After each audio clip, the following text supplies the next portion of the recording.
कुछ पेड़ पौधे ऐसे होते हैं जो अपने आप में ही बहुत ही ज़्यादा खास होते हैं। वैसे इस दुनिया में जितने भी पेड़ पौधे हैं उनकी अलग अलग अपनी कुछ खास खासियत निश्चित ही होती है, जिसके बारे में काफ़ी लोग नहीं जानते हैं। लेकिन आपको बता दें कि कुछ पेड़ पौधे ऐसे भी होते हैं जो धन प्राप्ति के लिए बेहद खास होते हैं।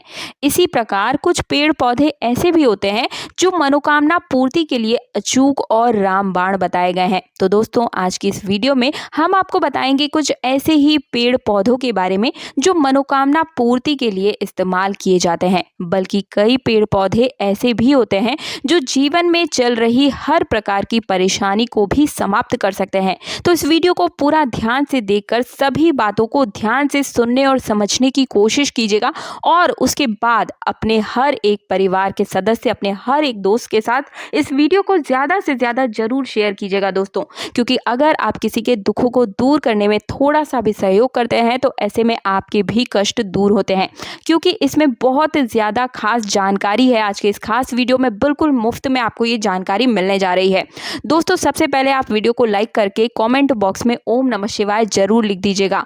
क्योंकि ऐसा कहा जाता है कि इस संपूर्ण प्रकृति का निर्माण केवल भगवान शिव ने ही किया है। जितनी भी जड़ी बूटियां हैं, बल्कि आयुर्वेद में भी भगवान शिव को ही गुरु बताया गया है।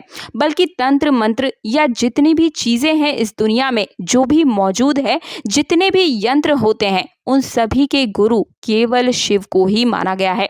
इसलिए केवल भगवान शिव को ही मृत्युंजय भी कहा जाता है।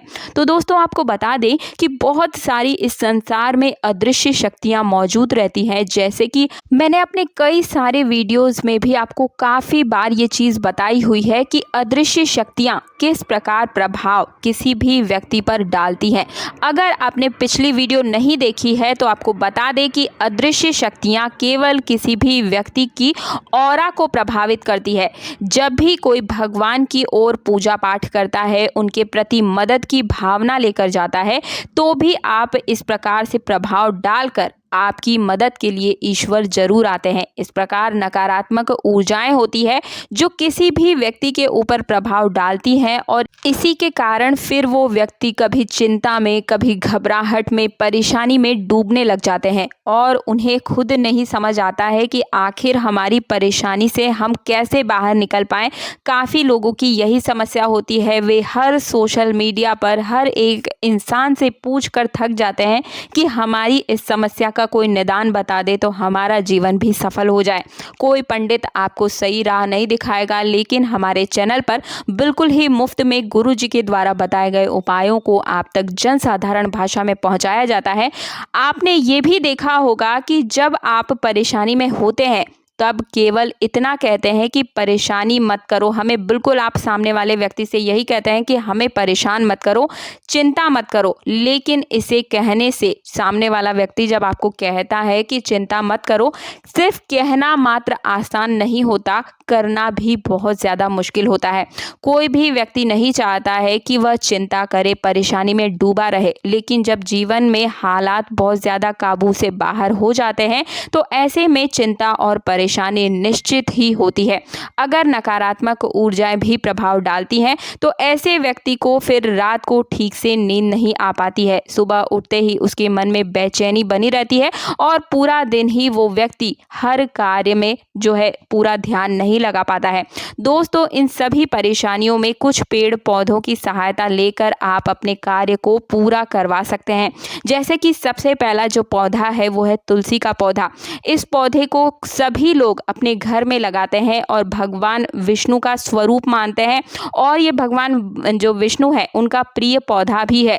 लेकिन आपको बता दें कि जब भी आपके मन में बहुत ज़्यादा चिंता, घबराहट या परेशानी होती है और कोई भी चीज़ आपको समझ में नहीं आती है, बिल्कुल ही आप शांत नहीं रह पाते हैं, तो आपको बता दें कि किसी भी परेशानी का हल निकालने के लिए आपका शांत मन का होना बेहद आवश्यक है। तो आपके लिए एक ही चीज़ है तुलसी के पौधे की जड़ को निकाल कर अपने सीधे हाथ की कलाई में लाल कपड़े में लपेट करके बांध लेना है आपको। इस प्रकार 24 घंटे आपको बांध करके रखना है। जो भी व्यक्ति ऐसे बांधता है तो उसका मन शांत हो जाता है और जिस भी परेशानी में वो फंसा हुआ है उससे निश्चित रूप से कहीं ना कहीं से बाहर निकलने का जो रास्ता है वो निश्चित रूप से उसे मिल जाता है। जरूर आप इस प्रयोग को एक बार करके देखिएगा। जब आप खुद करेंगे तभी आप जान पाएंगे कि कितना प्रभावशाली ये पौधा है। अब दूसरी चीज़ आपको बता रही हूँ, अगर आपके जीवन में धन की बहुत ज़्यादा समस्याएं होती है और परेशानी होती है या फिर विवाह में बहुत ज़्यादा अड़चनें आ रही है, क्योंकि काफ़ी लोग हैं जो आपसे पूछते हैं कि आपका विवाह क्यों नहीं हो पा रहा है, शादी कब कर रहे हैं, बहुत अड़चनें आ रही हैं, विवाह तय हो भी जाता है तो कहीं ना कहीं आपका विवाह टूट जाता है, समस्याएं बनी रहती है। जिनका भी विवाह हो गया है उन्हें भी कोई खुशी नहीं मिल रही है, शादीशुदा जीवन में भी परेशानियां चल रही है, लड़ाई झगड़े हो रहे हैं, तो आपको क्या करना है, ध्यान से सुने। केले की पेड़ की जड़ निकाल कर इसे सुखाकर हल्दी के रंग में पीला करके इसे जो हल्दी का रंग का जो कपड़ा होता है उसमें ही पीले कपड़े में बांध कर अपने सीधे हाथ की कलाई में आपको बांधना है। इससे आपका जो गुरु ग्रह है वो तुरंत ही बलवान बन जाता है। अगर आपके जीवन में किस्मत आपका साथ नहीं दे रही है या फिर विवाह में अड़चनें आ रही है, विवाह के बाद भी लड़ाई झगड़े हो रहे हैं, तो तुरंत आप इस गुरु ग्रह को बलवान करने वाले उपाय को आपको कर लेना है।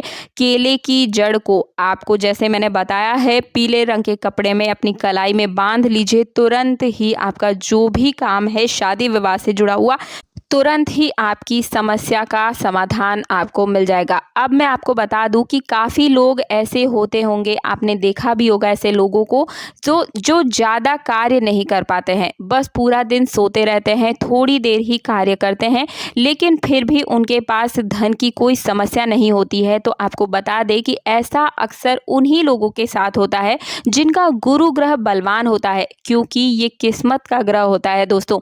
ऐसे व्यक्ति का ग्रह अगर जो गुरु ग्रह है वो बलवान है तो वो व्यक्ति कम मेहनत में भी ज़्यादा फल की प्राप्ति करता है दोस्तों। तो आपको अपने गुरु को बलवान करना बेहद आवश्यक है। जिन लोगों को शादी से जुड़ी कोई भी समस्या नहीं है लेकिन फिर भी अपने गुरु ग्रह को बलवान करना है, तो आपको केवल इतना करना है, एक हल्दी की गांठ को आपको अपने बेड पर सिरहाने पर रख करके सो जाना है।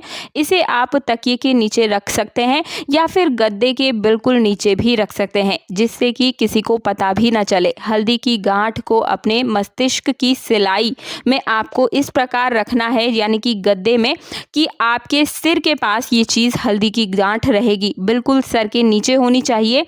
अब तीसरी जो चीज़ है वो है मदार का पौधा।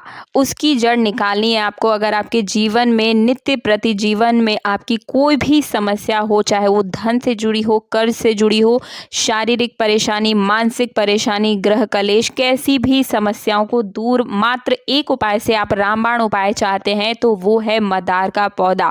बस मदार के पौधे की जड़ को निकाल कर आपको अपने पास रखना है। नित्य प्रतिदिन इसे एक बाल्टी के पानी में डालकर आपको स्नान करना है। मात्र इतना करने से आप अगर किसी भी व्यक्ति को सम्मोहन भी करना चाहते हैं, आकर्षण दुगनी तेजी से करवाना चाहते हैं, तो आप तुरंत इस उपाय को करना प्रारंभ कर दीजिए।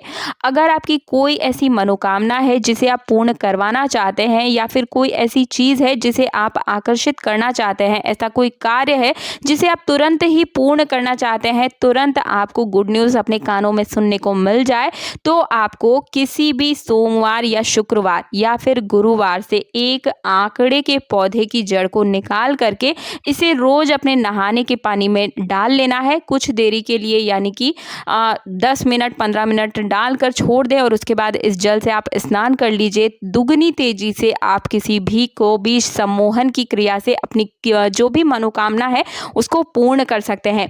दोनों ही जड़ महत्वपूर्ण है, मदार और जो दूसरी जड़ मैंने आपको बताई दोनों जड़ बहुत ही महत्वपूर्ण है। आंकड़े की जड़ या मदार की जड़, आपकी किसकी कैसी समस्या है, उस समस्या के अनुसार आपको इसकी जड़ के पानी से नहाना है। तो मुझे उम्मीद है मेरे द्वारा दी गई जानकारी से आप सभी को संतुष्टि मिली होगी।